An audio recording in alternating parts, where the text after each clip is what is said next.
Hey guys, what's up? I've got a video for you today on leadership versus management. And the reason I'm putting this one together is that I have a few friends at the moment that are going into business for themselves. And a few of them have been managers and or are currently managers. One of them, for example, has managed 3 different restaurants and is now going into business for themselves and is talking about how they're really experienced as a manager, so it's going to be easy to transition into running a business. But I'm here to tell you that there's a huge difference between leadership and management. And I've got a few points here that I'm going to bring up in point form. I'll tie it in together at the end. So I'm going to make this one nice and quick. No boards of that today. It's just going to be get in, get out. Now, firstly, no one needs a manager. The only person that needs a manager, and I know some people are proud that they got into management positions, but the only person that needs a manager is the person or people above them. The people below, no one needs to be told what to do, right? Unless you're 4 years old. If you're older than 4, you don't need to be told what to do. Now, managers generally get picked because, I'm not going to call them brown noses. Managers just get picked because they're yes people. They're always, are you available for a shift? Yes. Can you do this? Yes. Can you edited that out, that came out really wrong. You know where I'm getting at. And generally, the people that are that eager to please generally have a lot of issues. They're happy to get called in to work so they don't have to go out at night or they don't have to socialise or something. That's just one example. But generally managers, they don't mind being at work. I'll just say that. Now, there's a big difference between being busy and being productive. And a lot of times people fall into this trap of going by the book, and this has to be done this way, and this has to be done that. This form doesn't have an I on it, a dotted I on it, and everything's done right. You know what I mean?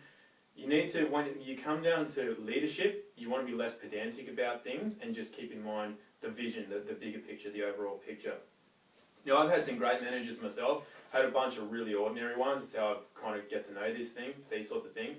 I had a handful of really, really excellent managers, and what distinguished them was that they were great leaders, and that's how I got to learn a lot of this stuff. And for myself as well, I've come from, obviously what I do now, I run a small business now. In the future, I have big businesses in the planning stages. At the moment, I run a small business. Occasionally I'll contract work out to PTs, but by and large it's just me. I don't have to answer to anybody. But there was a time when I was in charge of over a few hundred people. So I'm going to tie this in at the end. Now, a leader leads. They don't get behind and push people. They don't tell people what to do. They don't yell at people. Do you know what I mean? A leader just does what they do. A leader inspires the right environment for people to come in, do what needs to be done, get it done well, get it done without a fuss, and go home. That's what a leader does. A leader doesn't buy favour from their followers, and the followers of a leader don't try to buy favour from the leader. A lot of times managers will buy their staff little gifts and do little things so that they're good little workers. And then, followers don't like their managers because they just don't like them, but occasionally they'll buy favour so that they're seen in a better light anyway. Do you know what I mean? But it's fine to, be giving up. I'm always about being giving and everything. It's just, it needs to come from the right place. When it comes from the right place and there's the right environment, it's fine. It's actually great. It increases productivity and increases everything. When it comes from, needing to try to please or put somebody in a certain place, it's not a good thing to do. So I'll just wrap up with some experiences that I've had. Like I say, when I was in charge of a few hundred people, I cannot recall a time where I actually even had to tell somebody what to do. People just did what was required. I let them be themselves. I just led. I set a good example and I just led. And they wanted to do the best job that they could. Now, I've had just a quick example of how a poor manager runs things and how people can self-inflate themselves. So this has happened on a couple of occasions in different ways, but this example is just one where I was seen as unproductive. I wore what I wanted to wear, I did what I wanted to do, I wasn't all overly trying to please people, but I got things done, and at the end of I think it was a month or whatever it was, I'd show, if not in the top percentile of being productive. This was at a time when I actually thought that was how a good thing in the world is being productive. That's another video, but at the time I thought that was a good thing to do, and I was actually very, very productive. And they would always say, "Oh, Tom's doing this. He can't be right. Those numbers can't be right. He's not productive. Look at him. He's not."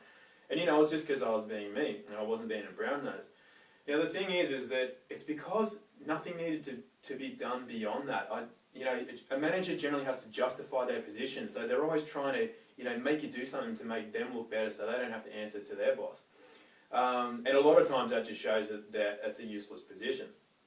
Anyway, so this went on for a few months, and one time something actually went down, and the first thing that happens is the manager can't handle it. She bursts into tears. Can't handle anything beyond what the book's supposed to say, or rostering somebody on, or telling somebody what to do. Can't handle anything beyond that.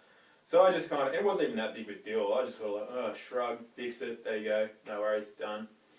And didn't even take any credit for it. Let it look like she did the thing for the big boss and whatever.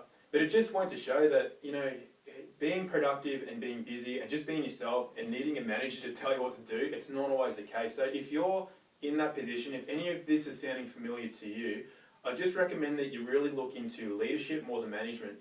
If you're already doing management, you know how to manage. Just forget it. Just forget about all the things that you relate to how to manage people, and just start looking into how to lead. Because I guarantee you that when it comes time for you to run your own business and you are the boss, you might need to appoint yourself a manager, but they're going to do that management type stuff. You're going to need to lead. So I'll leave you with that. Hope it helped. Catch you later.